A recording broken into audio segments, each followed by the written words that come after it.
Welcome into Fat Beans Coffee Lab. I am the Bean Man.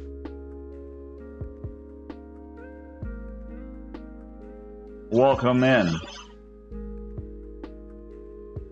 We're going to be doing a little bit of roasting today, so join up.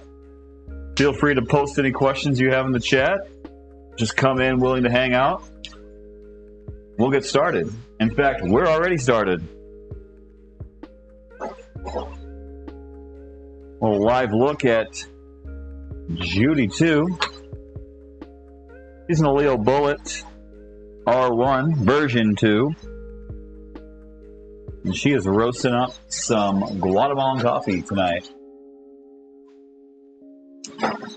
This is about 1,000 grams.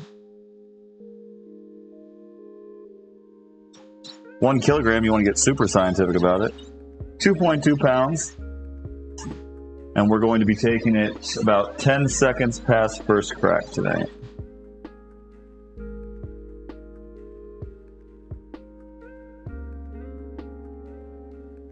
I do have it a little bit over.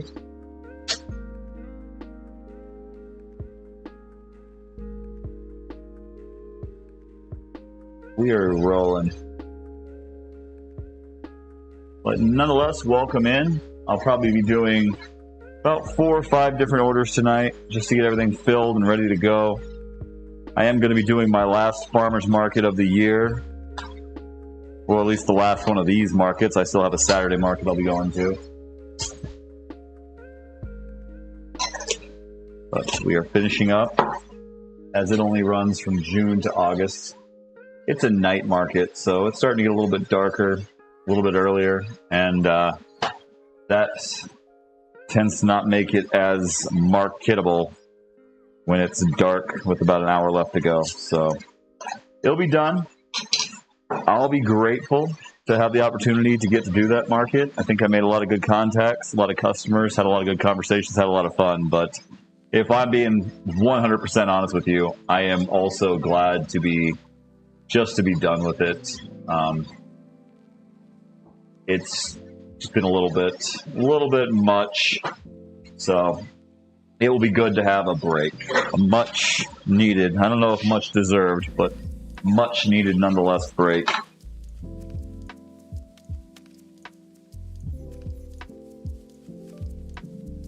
And while Judy roasts this, I think I'm going to put together a little espresso shot for the Bean Man. It's about mid-afternoon when I'm streaming this, so a little pick-me-up. It's not going to hurt. So I feel I need a drop of caffeine. So I will drive your attention, well, not to that window. Ha! Bean Man, not a cinematographer. He's a Bean Man, not a cinematographer. This is still, name is still out there. We've had some people calling him Steve. Or they, I don't know. I guess him, Steve. If you got any sort of names or recommendations, go ahead and just drop those in the comments for the new espresso machine. We'll just keep calling it Steve. No, not Steve. Hell. What am I thinking? Sam. So, if that changed your mind, if you're like, oh, well, in that case, we got to leave it named Sam. Just, again, let me know. Turn on some fresh in there. So I am going to be roasting using some brewing using some Colombian beans. It's a double ferment. I've done an espresso with it. It's a little, it is a little bit, I'm not going to say sour. It's got a lot of flavors that get the deep extraction in an espresso shot. Tell you what, I don't appreciate the sagginess. My little boom arm here. I got to tighten it up just a skosh. no less. We're going to do about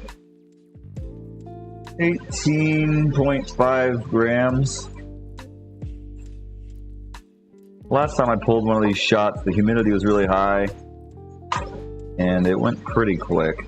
Now, I don't know if there's any sort of variable that caused that, but I did notice that on the grind setting that I had prior, it went considerably faster than what I was used to.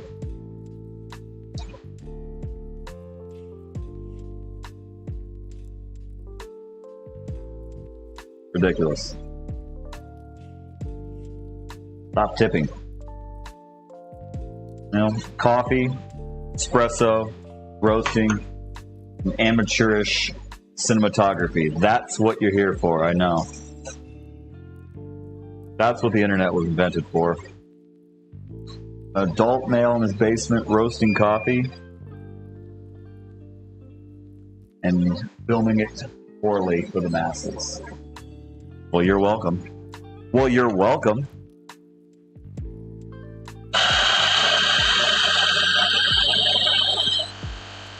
What am I thinking? Should have put my portafilter in there. But you know, I need my coffee. It's behaviors like this that suggest the Bean Man needs his brew.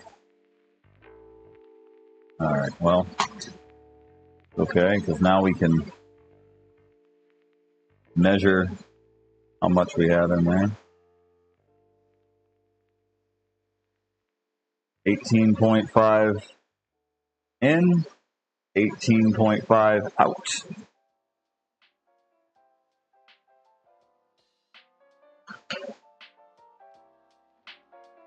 But yeah, now watch me prep my beans here. Well, that is, if I can find my puck rake. Oh, translucent little puck rake. Nope, we got some cracking going on, so go ahead and mark first crack.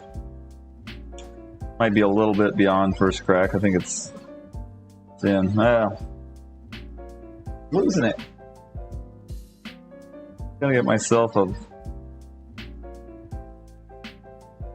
Orikaroo there. Okay. And we will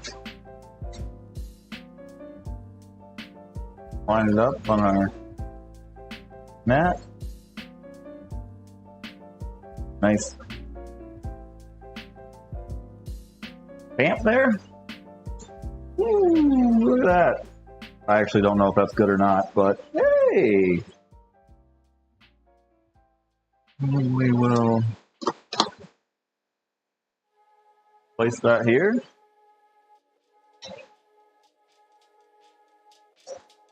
What do you think? That's a good shot for you? Sure it is. Get our fancy IKEA cup here. And this is a profile on the Decent called Gentle and Sweet.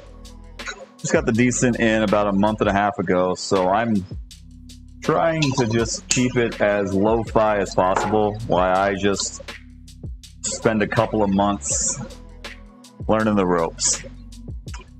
Not really in any kind of a hurry to change profiles or do anything different. So we will just take it from there.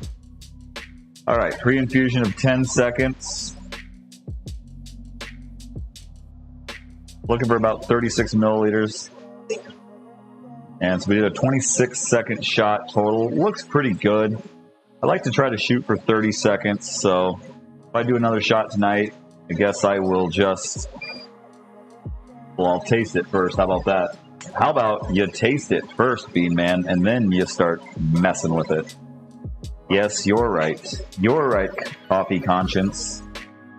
Look at that. Just really rich, beautiful crema. Let's give it a nice... Let's agitate it. We should be able to drink this straight. I might turn it into a I might just go ahead and turn it into a Americano. That's the kind of mood I'm in. We do. Cheers.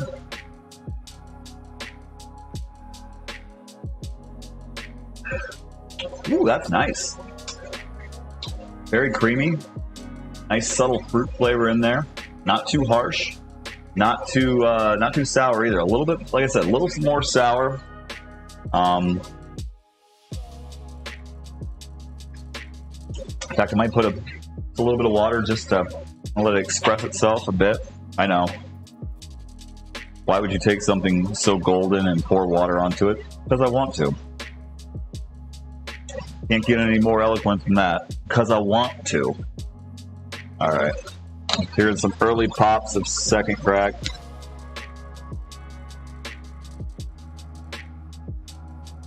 I don't know. You're like, what the hell are you showing me? Well, this. Get this out of there. Been 10 seconds since I heard that pop. And that's a Guatemala. And I brought that up 10 seconds outside of first crack.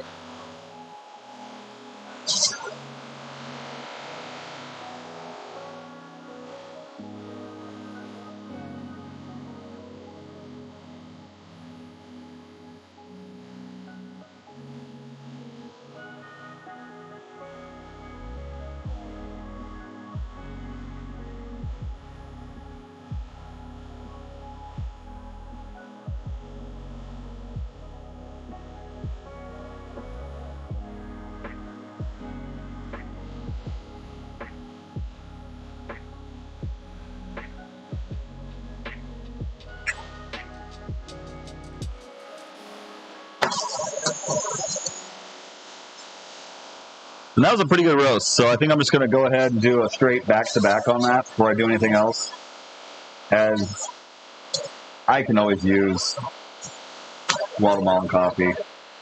There's a high demand for it. I use it for cold brew. Applications are endless.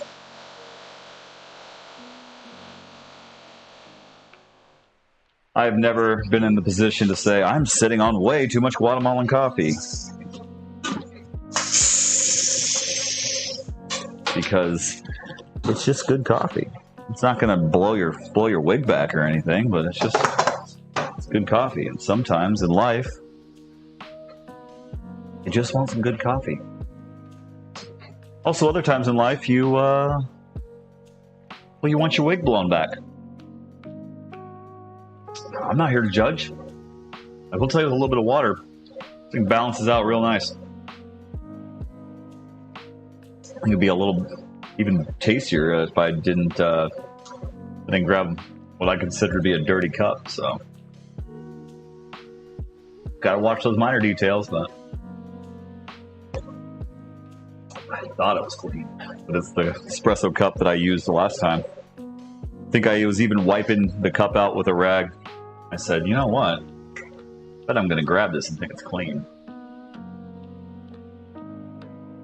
Nonetheless, a tasty little cup. Probably should get myself some more traditional espresso glassware, but I digress. I digress. Clinky. So anyway, hope everyone's doing good. I'm doing great. Making coffee, feeling good. See, I came out here for something.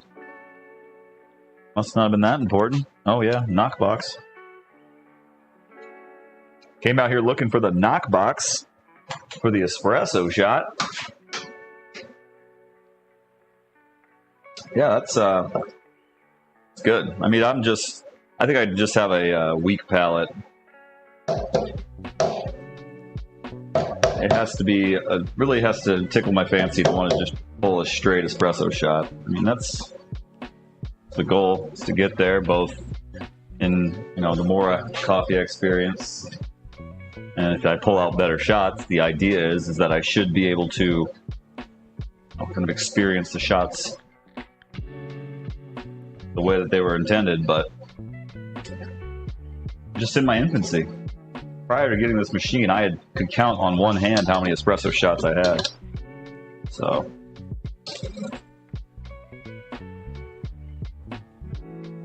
what you gonna do? I mean, what are you gonna do?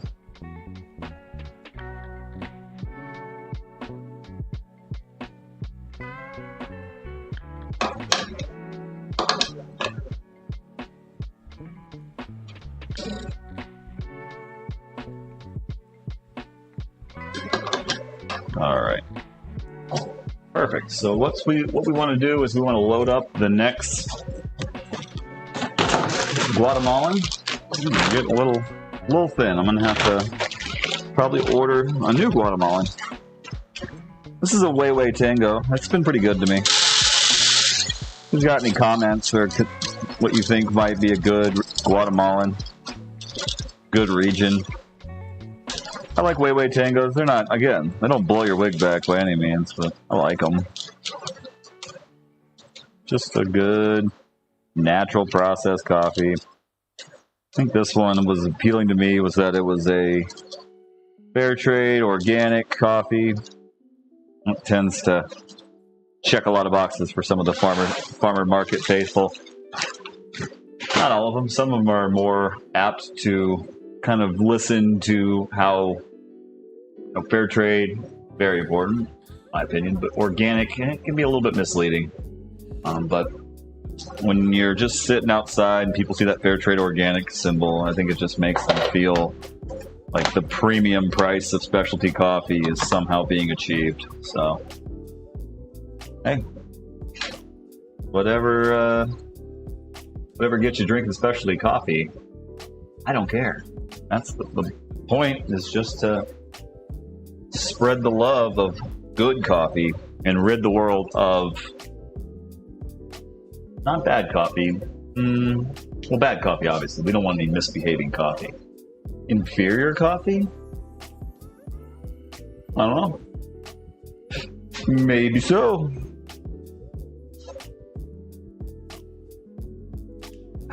It's really chocolatey, very smooth. And the 90 milliliters of water or so kind of helps smooth it out. It's tasty. I like it. I like it a lot. So, going to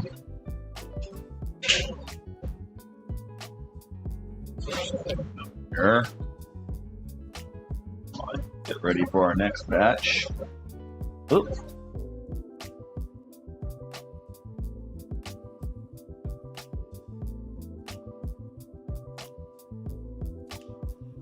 Okay. Well, then here we go.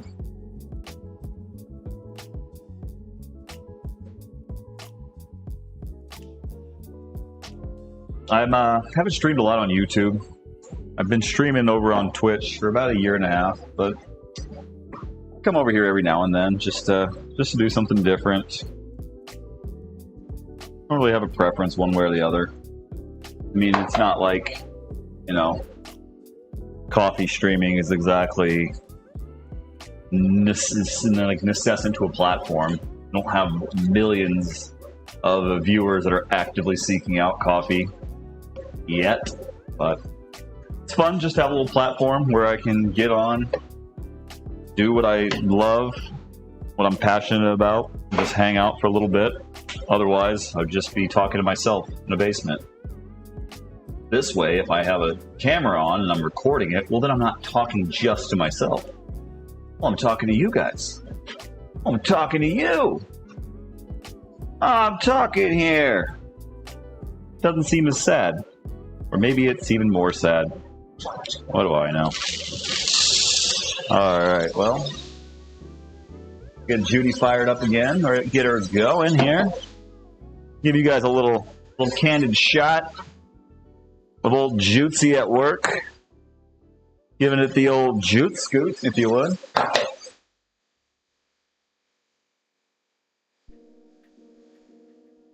Note to self, I need to clean out my filter. When you do these big batches of dark roasts, your filter gets really, really plugged up and just certain systems get dirty a lot faster than they probably should. Namely, the buildup around the faceplate of this roaster gets really, really gummy. And the first thing to really see a major decline are going to be your two probes, specifically your IB/TS probe.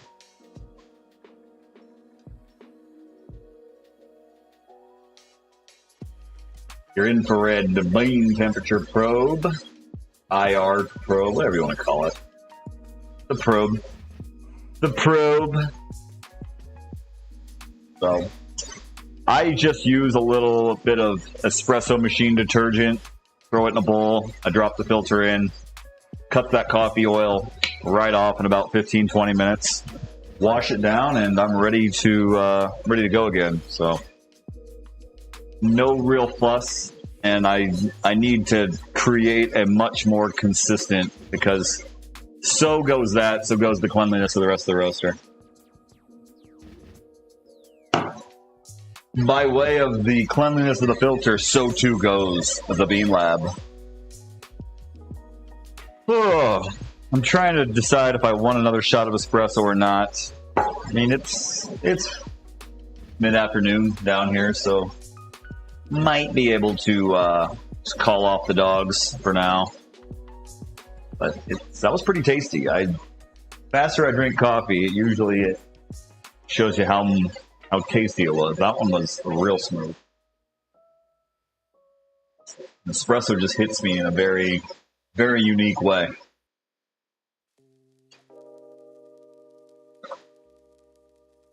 Espresso hits me in a very, very unique way.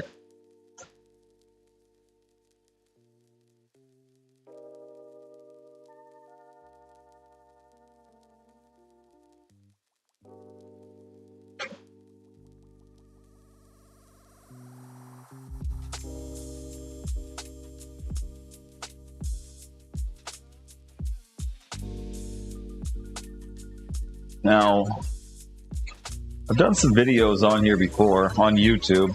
I'm just trying to find my content niche. I really enjoy live streaming because, it's easy. Well, no, it's not easy, but I've been doing it now. It's kind of how I got started. Really, it's how everything got started. Fat Beans Coffee Lab was started because I started twitching a roasting on a Beemore 2000. And the rest just kind of unfolded from there.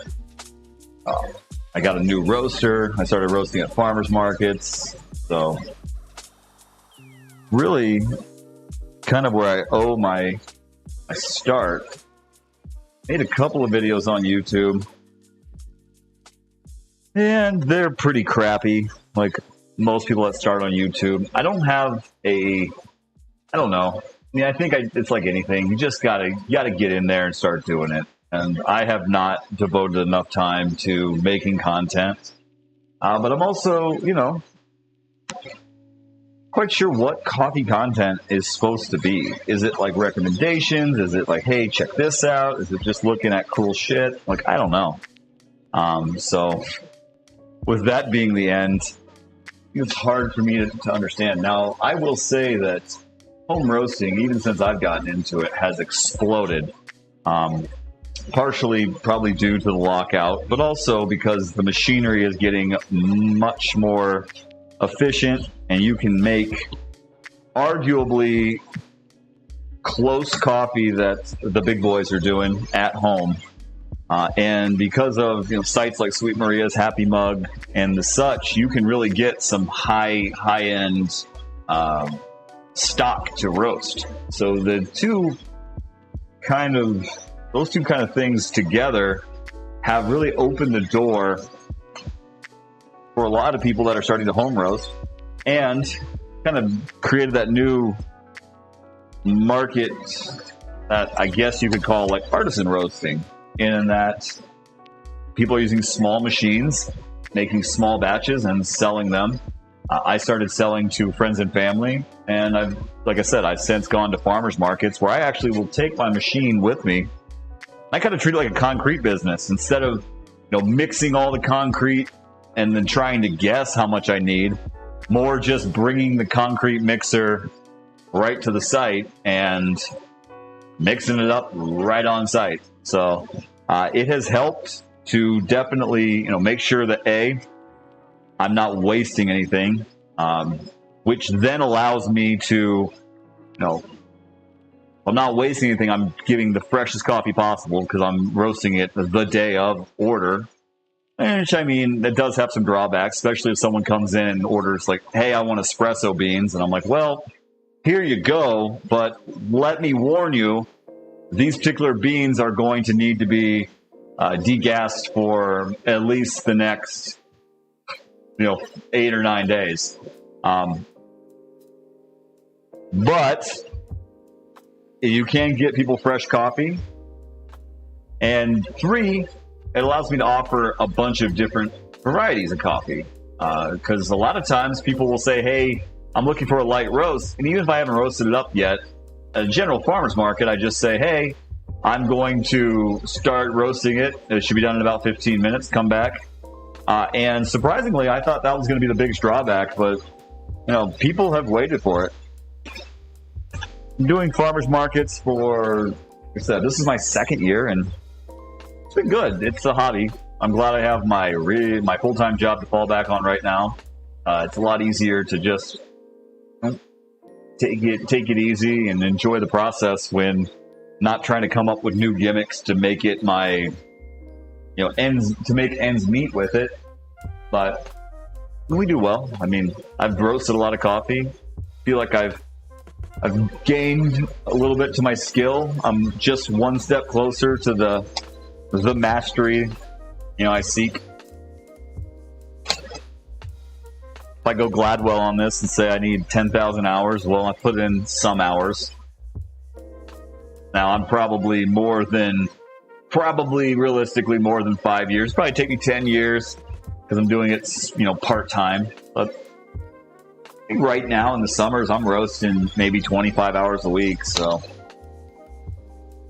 it keeps me grinding. We just keep on the journey, keep on the road to betterment. Fun. One thing I've enjoyed is getting to talk to other people who roast and just getting some tips and tricks. I'm not even going to sit here and try to entertain the fact that I know even 1/1000th of everything, but I have senses. I know what I like. I try to make what I like. I try to listen to other people and make what they like, and the rest is history. The rest is being history. So we are moving right along, and we should be reaching first crack here really in probably the next 30 seconds or so. Once we get the first crack, then I try to put about 25% on development, at least for this one. The further dark you got to go, that's just going to take time. You don't want to just be blazing heat and speed to get there. So in an effort to get it to where it needs to be, tend to have to slow down our development time. It's okay. That's all right. The roasty flavor that we'll get will make up for it. But we still, if we can, we want to preserve as much. There's a little bit of sugar flavor. It's light, almost like a light apple acidity. It's not something you'd be like, I tasted the apple acidity. Not something you can really lock onto real tight, but there's something there. Something more than just roasty flavors and sugar. Obviously, it is a dark roast coffee, so bittersweet flavors are driving, kind of the straw that stirs the drink, but something there. There's something just crisp. Something crisp. I'd want to try to lie to you and say it's like malic acid, but I don't. It's just there. It's announced. It can't be denied. It can't be denied. Oh. If it can't be denied, don't deny it. Then don't deny it. Just supply it. If you're not scared, well, go ahead and try it.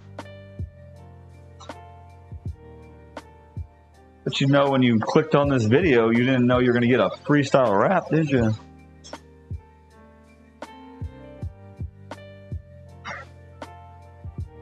Okay. Let's see. P5 at about 6. That should drive us home. That should get us to where we need to be. Nothing too fast, but nothing too slow.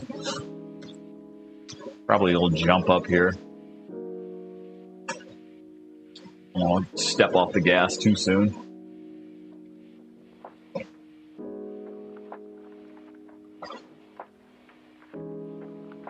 I have noticed this Guatemalan does read my temperature gauges just a little bit different. So there's a bigger disparity with this Guatemalan between the infrared probe and the beam probe. Normally, this and this are a lot closer.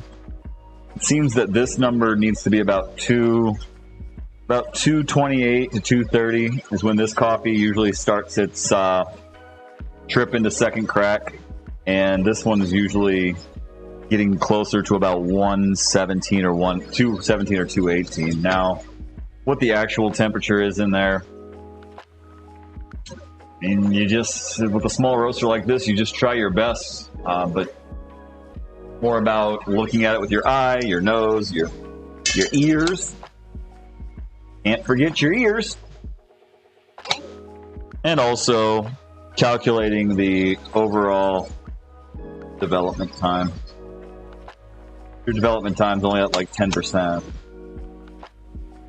Doing a dark roast, probably got some time to go. Percentages is probably the last thing that I look at, but it's nice to have something you can kind of take your conscious mind and attach to. You're always looking to pair your senses with some sort of perceptual field that you've created. I think development times and percentages is not a bad choice. I don't recommend like getting completely devoted to those things, but keeping it in mind is well worthwhile. Well worthwhile.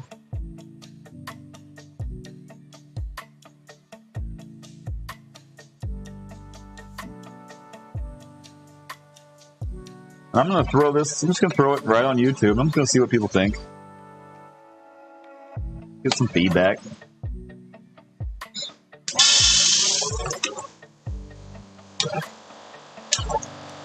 Hey, we'd like it if you did this. Hey, you're a moron. But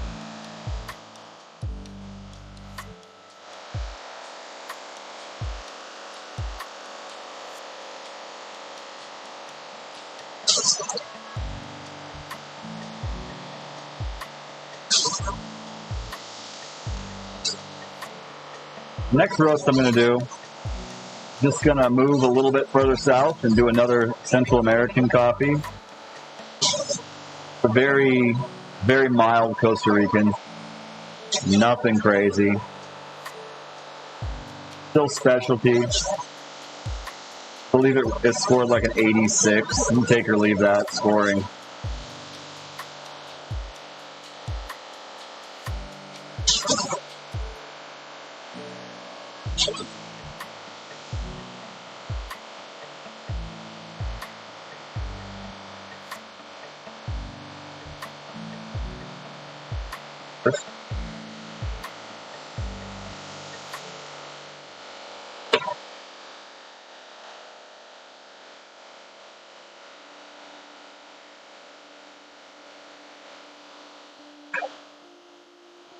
Like I said, there's a good chance this one's destined to become a cold brew. This batch.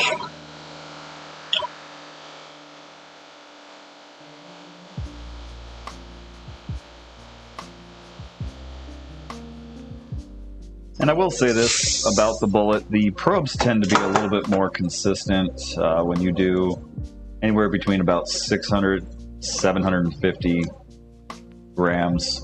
And that would definitely meet that, that 60 to 70% threshold where a lot of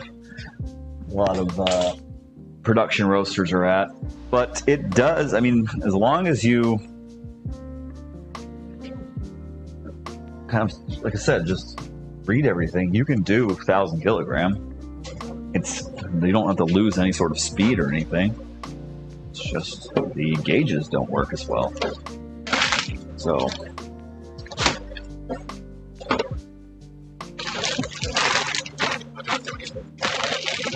when you need some coffee, you got to get the coffee out. And man, and when I roast outside, if it's hot, forget doing kg. This bad boy does not like that, but I do 650s because 650s is really where this machine shines. And if I'm not just swamped in orders, I'll do 650s. But when time is a scarce resource, you put the coffee through the machine. It's just the way it works. It's just the way it is. It's just the way it runs. So, anywho, we're gonna do another batch. Pull up a different recipe I've done. This will be a medium coffee recipe. Try to stretch the development time out a bit with this one. But also I want to make sure I have enough synergy to carry through the development time. So I kind of just a little bit less fan, horse around a little bit more on dark roasts. With medium roasts, use a moderate amount of fan. I want to get a real good first crack. That way, when we're about 20% into the development time, we're right around 215 degrees Celsius. On this Costa Rican tends to at least leave a little bit of the floral taste that I've noticed in this coffee. This coffee is not nearly as acidic as some Costa Ricans. It's nice. It's very caramel heavy, easy drinking. Like I said, it's not going to win best in show, but if you're going to try to drink like a coffee pot full of it, it's a really great coffee that won't get on your nerves. I don't know if there's a proper way to describe a coffee, but that's how I describe this Costa Rican, and people come back and go, yeah, this coffee really doesn't get on my nerves. And then I need to get something a little bit more spicy down here. I do have a natural process Ethiopian that I need to do a couple sample roasts on, dial it in. I think it's a Guji region. I had a natural process Yirgacheffe about a month ago that I sold out of pretty quickly. I mean, Yirgacheffe by its name alone sell coffee. I got a Guji natural process that I'm excited to tune up. I have a Colombian in. I just got done doing a double ferment Colombian, which I liked. It was grapey. But I think this is more of a traditional Colombian. So as this Costa Rican kind of runs out, then I believe I'll kind of model this Colombian as a medium dark alternative. I'm going to try to get another Guatemalan. I always try to keep a Guatemalan in the rotation. I might do a Sumatran tonight. That thing sells pretty good at the farmer's market. The people who like Sumatrans will get it. I don't know. See where I'm at. See where I'm at tomorrow when I'm in the market, when I'm in the field, if you would, and I'm talking to people. I get a sense. I go, these people really want some Sumatran. Then I'll roast them up.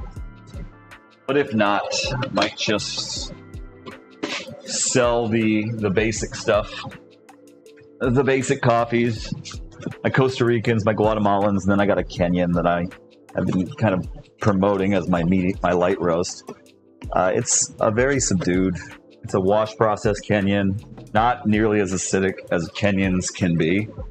Kenyans kind of have a tendency to be a little bit acidic, and I like that because I just take it and do a very delicate brew. But when you're a farmer's market, you got to be kind of careful. You got to say, listen, this is a delicate coffee, and people take it home and they drop it in a coffee pot, and they're like, that coffee was good, but it just didn't have a lot of, and I'm like, I do know exactly what you mean. Unfortunately, the hot water can kind of sap that coffee of what it wants to be. So I'm kind of sitting in its own hot water for a while. Doesn't express the coffee well. On the flip side, though, if you put that through a French press, yikes, that can get a little harsh. A little harsh. You put like only 190 degree water on it. So it's a balance. It's about playing with it. So sometimes, especially at the farmer's market, I like to promote a coffee that I'm sure, no matter what, people are going to get a good experience from. And then also have some of the more fun coffees in my holster, if you would. Now, once the farmers markets end, and I start, going back to just being online, mostly friends and family, people who know me, people who trust the Bean Man, that's when I start bringing in. That's when I really start getting the weirdo stuff back in. Speaking of weirdo stuff, I did a Timor, Timor, we'll call it Timor, and I'll just sound like a redneck, but we did a Timor and natural process, and that thing was all over the map. If it were to plot a course, it would look like this. In the best way possible. It's actually a really, really pleasurable experience. So I was a little concerned.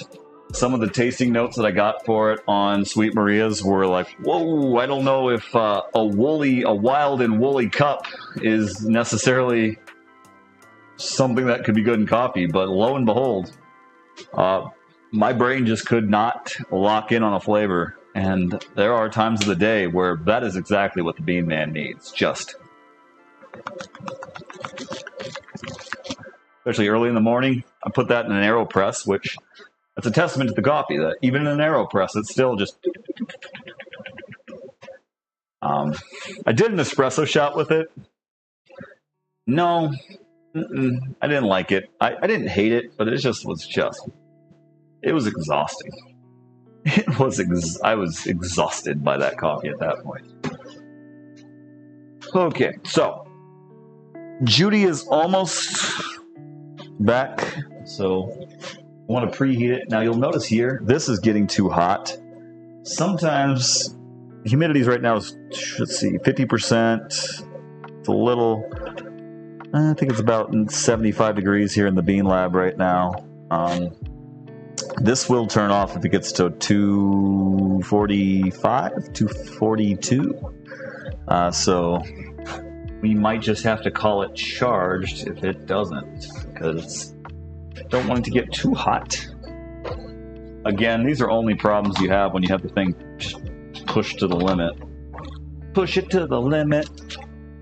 This is like the third roast I've done tonight, so it's ambient temperature's fine. The metal's hot.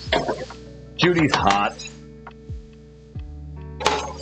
Not quite sure what ratio it's using to signify when it's charged. I think it's got a plus or minus ROR of, I don't know, 5 degrees Celsius over the course of time.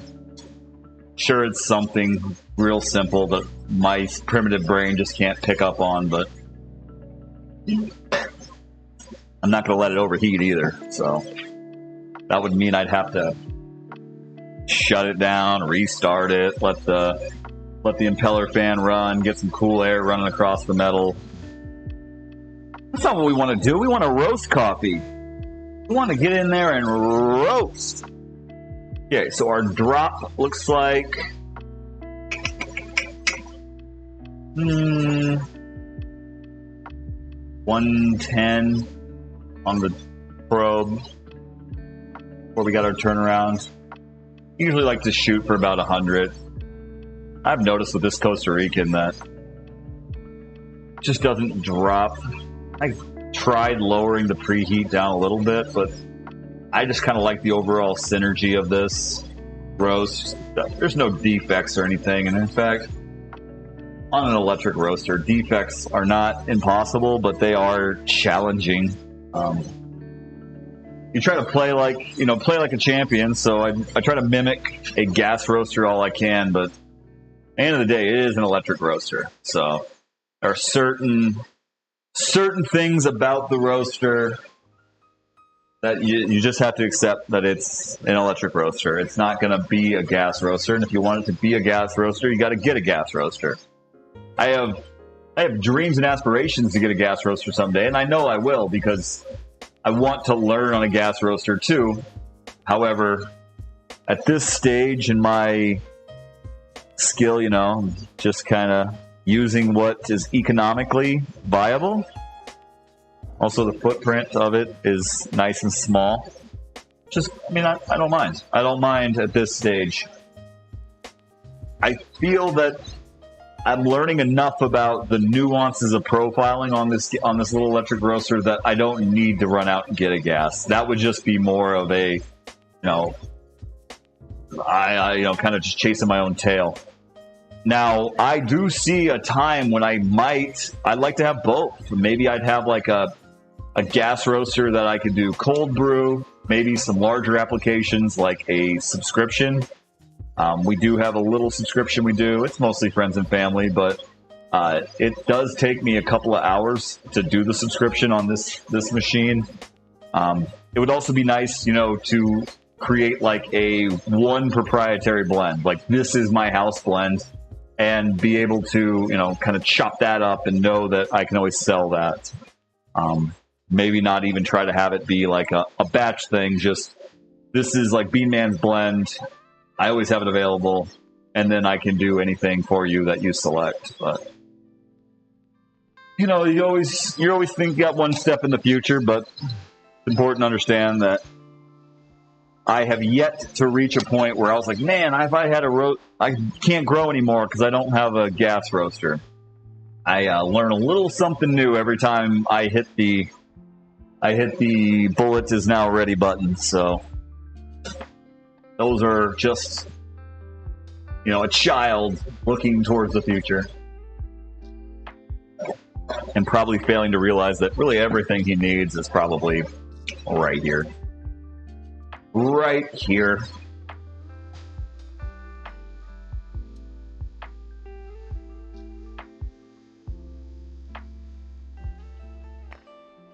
A little grassy still. You can tell, a little tinny on the nose. It smells like it's trying to start some chemical reactions, but still just drying out. 10. I'm going to try to get it to develop pre-development phase before we lower the temperature. In fact, I'm a little behind. A little bit behind on my ROR. What are you going to do? I could lower the fan. It's getting close. Just a bit. Still just a bit more. Be there. We're almost there.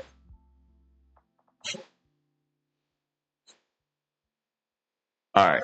Now let's check it out.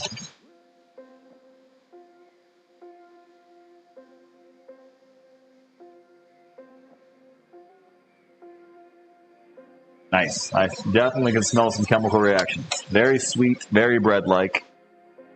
So we are in yellowing phase. And now what we want to do is, let's try to get this first crack rolling by about 9 minutes. So we'll leave it at 10. This ROR, we'll let it hover anywhere between 10 and 8. I think that will probably get us to where we need to be. Then we will hit that development phase, at which point I'd like to be at or around 6 or 7.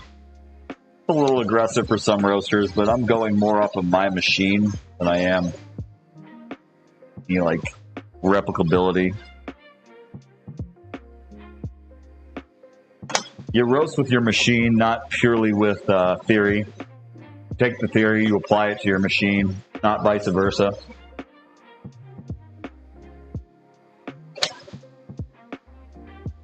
Try to monitor as many variables as I can, but you know what? I'm only one small-brained primate. There's probably so many variables I wouldn't even know where to start tracking. So we'll track humidity, we'll track temperature,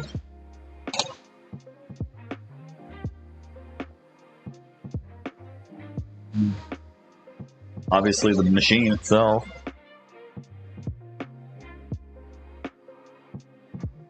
Yeah, I think we're gonna drive in right. I think we're gonna be parking the boat damn near perfect. So nothing aggressive. Steady as she goes, as I say. Yeah, me and everybody else.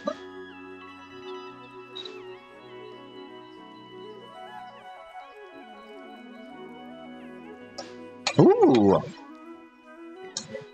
Note 188. That's probably where the coffee is at. It's just chemical reaction apex. You've never roasted coffee before. Somewhere around that 188 to 192 mark, at least on my machine.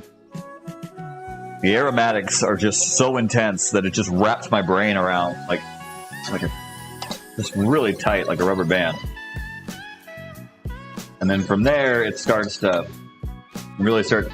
pick up some pace. The aromatics get clouded out a little bit by the intense chemistry that continues to build up. But 188, I'm sure there's a name for it or an official name.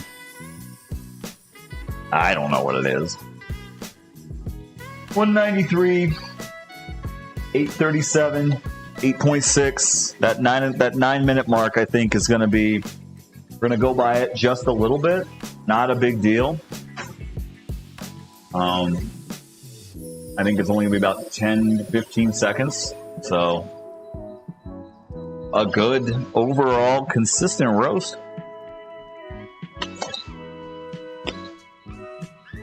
Then I think I'll do, what time is it? Yeah, I think I got time. I'll do one. I don't know. I might just call it. Might call 3 roasts good. I don't need to do another one. Trying to get ahead of myself, and that's when you get in trouble. Steady as you go, Bean Man. So, there's 2 congruent pops. We'll call that first crack.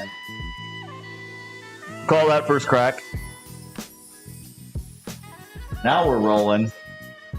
Now we're making the donuts. Or the coffee. That's a nice. See, I like that profile. Gives me just a nice, not super violent, not like as violent as I like to do my light roast with. Nice, consistent first crack that I think is going to carry us to that 115 mark that I'm searching for. And when I say 115 mark, I mean within 20, 21, 22%. We are at 5. And just something I don't normally do. I'm going to pop it up to P5 again. There was a time when I would walk it down to P4, but we were just a bit more sluggish than I have been in previous roasts. So I'm going to keep it at P5 and we'll keep an eye on it. We don't want our ROR dropping too much past that 5, or we're never going to get to where we need to be. 5 plus 8 is 13. I'd like to see that about 2.5 to 3 minutes. Now we're getting shredded. lower our fan speed, but come on. Maybe we lost a little too much synergy. That's all right. We'll get there. We're going to get there. But I'd like to get there. What, 45 seconds? And we're getting there in about a minute. So, I mean, we're only 15 seconds off. Sometimes I think I get confused by numbers. I'm not at a number that I want to be at. I just get like a dog chasing their tail.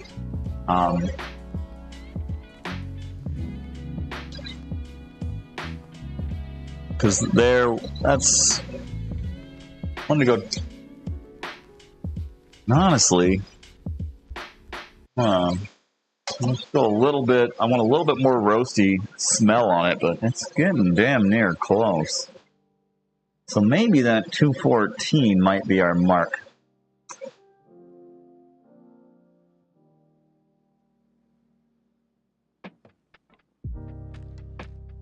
Push some of that chaff back.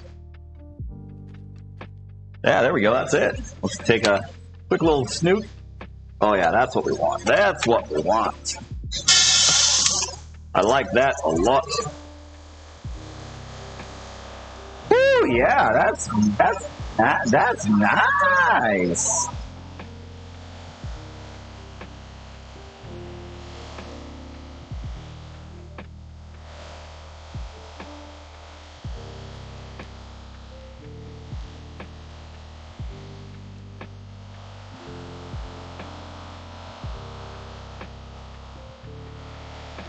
Nice little roast we did there. No? Bean man?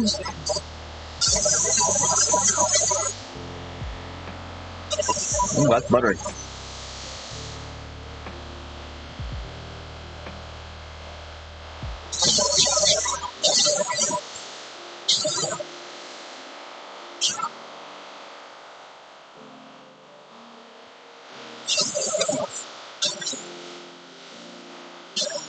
Silky smooth.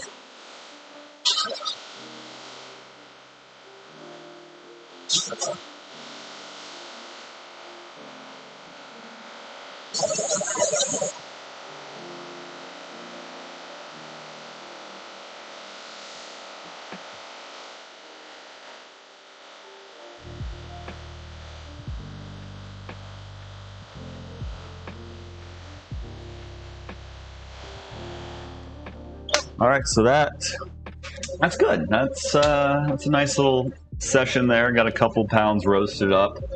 So I needed some for my cold brew anyway. So I think that'll be it. I need to go and start getting back to real life. But thanks for popping in on me today. So if you got any suggestions on things you want to see the Bean Man do in this lab, just let me know, and I am happy to oblige. Because talking about coffee, thinking about coffee, drinking about coffee, that's brings me a lot of pleasure. And I hope it does you too. So stay caffeinated, be easy, and I'll see you next time.